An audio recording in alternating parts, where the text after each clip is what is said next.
Okay, so for the first two herbs for the itchy scratchy allergy balm, the first herb is kushen and the second herb is ditfze. Okay, ze means seed. So whenever you see ze, it means basically the herb is a seed. Both of these herbs share in common that they're cold and bitter. And most of these herbs are going to be cold and bitter because the typical allergy response is you're going to see that redness and heat, and we're trying to clear that out. So cold obviously balances out the heat, and bitter is a flavor, and that also helps clear heat in the body too. Diffidzu is also slightly sweet, and sweet helps with dampness in the body, so it's going to help drain the dampness and also clear the heat. Now, damp heat is a very general TCM term, but what you're going to look for as far as the skin goes, think of a skin lesion and think of it as oozing. So if there's some pus or if it's oozing, that's considered dampness in the body. So they do both help with itching. So they both share that effect, which is going to make your pet a lot happier. Kushin is also antibacterial and antifungal too. Yeah, bad doctor handwriting, sorry. Diffidzu is also good for hives and eczema. Now, one of the great things about Diffidzu is that it reduces the histamine in the blood. So histamine is naturally occurring in an allergic response.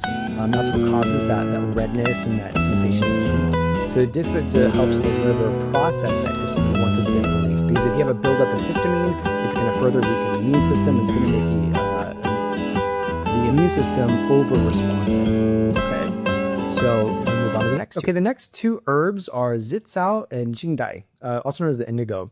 When they process it, it becomes a really fine powder, which is why it comes in a little envelope like this. They are both cold, they both clear heat. Qingdai is slightly salty, so it helps with decreasing swelling, so that water metabolism. Salt is the flavor of the kidneys, and that's how it helps with decreasing the swelling. Qingdai also suppresses the inflammatory cytokines, so it just helps prevent that inflammatory response. Zitzao is a little bit sweet. Zitzao is really good for viral sores, so herpes, shingles, chicken pox, any kind of also dampness, any oozing, things like that. It's really good at healing the skin for burns. It also is really great for venting rashes. So if there's a rash that is kind of just stuck, it's not going anywhere, this is going to help bring it out. It's also really good for eczema and psoriasis, and it's also antibacterial and antifungal as well. Qingdai is also good at healing sores that have taken a long time to heal. If they're not healing, this is going to speed up that process. Qingdai is also really good at toxic heat, and this can be some exterior toxin. Think of like a snake bite or something external. The next two herbs are huangbai and huanglian. These are two very effective herbs that clear heat. They're really strong as an antibacterial and an antifungal. There's a third herb called huangchen, and they're called the three yellows. They're obviously yellow, and the third one is too. And the three of them are really good as far as antibacterial. It's a pretty common trio that we use in a lot of different formulas. They are both cold and bitter. They both help damp heat, clear it out of the body. Both antibacterial, antifungal.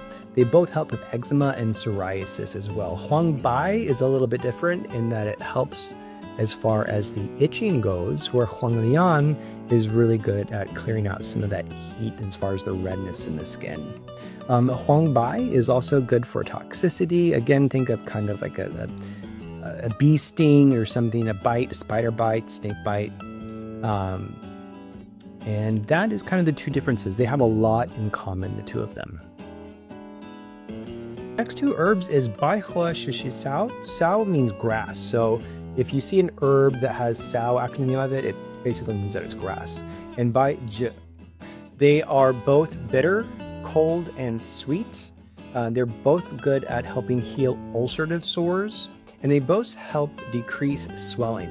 I know I mentioned before where salty in the kidneys helps with water metabolism, but the spleen and stomach, the earth element that helps drain dampness, which sweet tonifies, also helps decrease swelling as well. Some of the differences between the two is baihua shishi sao is also good for toxicity. So again, think of like a snake bite, a spider bite, bee sting. It's really good for that. It's also really good at helping dissolve abscesses. And Bai Zhi helps with stopping bleeding, as well as helping generate skin. And those are Bai Hua Shishi Sao and Bai Zhi. Okay, for the final two herbs, we have Huang Qi and Gansao. Gansao is licorice. They are both sweet. They're both really good at the digestion, so they're really good at any kind of dampness, pus in general. Even in internal medicine, if there's a weak digestion, we're probably going to include both of these herbs because they are both really good at strengthening the digestion.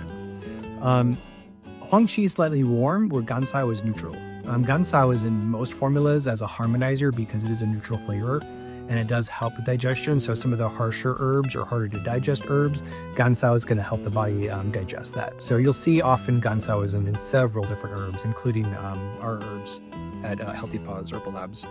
Huang Qi is good for chronic ulcerative sores that have non-healing sores that have been around for a long time. It's also good at expelling pus. It's really good at bringing down the redness as well. And Huang Qi improves the elasticity of the skin. It's going to increase wound healing time. So it's going to increase the healing of the skin. Gansao. So Gansao is unique in that it has some glucocorticoid properties. So it's a very steroidal type anti-inflammatory, and it's been studied pretty intensely for those properties. It's also good at healing the skin, skin in general, kind of for anything. It's going to help with eczema. It's going to help with psoriasis as well. And actually, it does help with elasticity as well. So they both share that in common. And that is it as far as the herbs go. Now we're going to take these herbs and put them in a grinder and grind them into a powder, which is part of that first step in processing and making the balm.